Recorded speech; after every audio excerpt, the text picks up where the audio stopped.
We'll start with Coinbase. We'll go into a little more detail on this one because there's a lot to know and it's a quite interesting example. So what happened here, Coinbase is the crypto trading platform, and a security researcher discovered a vulnerability that effectively allowed them to sell crypto that they did not own. And for this, they were rewarded with the largest bug bounty that they've ever paid. And what you see down here on the bottom left is the tweet that he published saying, "I just sold Bitcoin, a pair I do not have access to and do not hold, and I was able to successfully trade this." What they did was they looked at the traffic between the web interface and the backend, reverse engineered or sniffed the traffic between the application and the backend and identified the API calls that were taking place. There were 4 parameters in that call, which I'll show you on the next screen. And he was able to manipulate those to trade crypto on an account that did not belong to him. You'll see these red boxes on each of these slides indicating what type of an OWASP attack this maps to. In this case, this is an OWASP number 1, which is very common, broken object level authorization. We'll talk a lot more about that in the OWASP section. But let's dissect this a little bit further.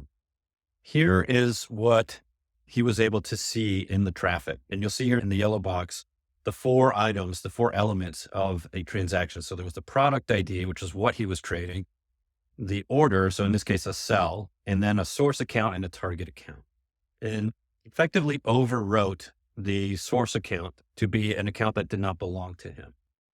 And it's not something you could even possibly do through the web interface, but in an API call, you can construct any type of request that you like. And he simply changed the source account from user A to user B. And down below, you could see the confirmation of his successful transaction. At this point, he knew he had stumbled across a very significant flaw, contacted the company, and the company did a very fine job of reacting. First thing they did was to shut down the service, reproduce the issue, and then to issue a fix. And by, I think, the next day, the site was back up. They also blogged about it. And what was interesting, they were very clear that the issue, the cause of the bug was a missing logic validation check in their brokerage application. So there was a gap, right? The app was not confirming that the user submitting the transaction owned the accounts related to the transaction. And this is a classic, what's known as BOLA or broken object level authorization flaw, where effectively user A is able to act on behalf of another user.